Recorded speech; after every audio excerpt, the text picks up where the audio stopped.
নমস্কার, পরিক্রমণ বৃত্তান্ত ইউটিউব চ্যানেলে সবাইকে স্বাগত জানাই। আজ আবারও জয় দুর্গা পূজার একটি ভিডিও দেখবেন। এই আমারুন গ্রামের ভিডিও কালকে দেখেছিলেন। আমারুন গ্রামের সঙ্গেই পূজিত হয় মা জয় দুর্গার আরেকটি গ্রামে, সেটি হলো আমারুনের পাশের গ্রাম সুনুর গ্রামে। এই আমারুন স্টেশন থেকেই এই সুনুর গ্রাম যাওয়া যায়। তো সেইখানে সুনুর গ্রামেও শুক্লা নবমী তিথিতে পূজিত হয়, শ্রাবণী শুক্লা নবমী তিথিতে পূজিতা হন মা জয় দুর্গা। অর্থাৎ আমারুনের যে জয় দুর্গা পূজার দিনই এই সুনুর গ্রামের জয় দুর্গারও পূজিতা হন মা।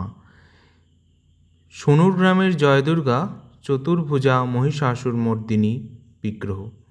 যদিও যে বিগ্রহটি বর্তমানে রয়েছেন, যে মন্দিরে যে বিগ্রহটি রয়েছেন, সেটি প্রাচীন বিগ্রহ নয়, সেটি আধুনিক কালের বিগ্রহ। যদিও শরণাতীত কালে কোনো ব্যক্তি সেই বিগ্রহকে আসতে দেখেননি, তার কিন্তু সকলেই জানেন যে এর আগে একটি ছোট বিগ্রহ ছিল জয় দুর্গার, তিনিও চতুর্ভুজা মূর্তি ছিলেন। পরবর্তীকালে সেই মূর্তিটি চুরি হয়ে যাওয়াতে বর্তমান যে বিগ্রহটি রয়েছেন মা জয় দুর্গার, সেই বিগ্রহ পূজিত হন এবং পাশে রয়েছেন মহাদেব।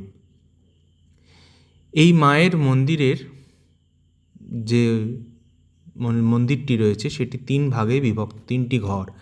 সেই একটি ঘরে মা কালীর পূজা হয় দীপান্বিতা অমাবস্যার সময়, এবং এই পাশে মা জয় দুর্গার পূজা হয়।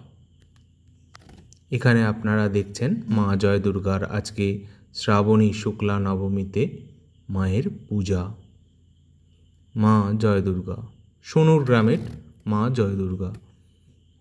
আমারুন থেকে নিকটবর্তী এই গ্রাম, এখানেও বলিদান এবং বিশেষ পূজা হয়ে থাকে।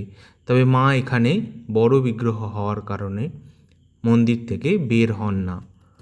পরিক্রমণ বৃত্তান্ত ইউটিউব চ্যানেলে এরকম নতুন নতুন ভিডিও দেখার জন্য চ্যানেলটিকে শেয়ার এবং সাবস্ক্রাইব করুন, এবং বেল আইকনটি প্রেস করে সবার আগে নোটিফিকেশান পেয়ে যান। সবাই ভালো থাকবেন। জয় মা জয় দুর্গা।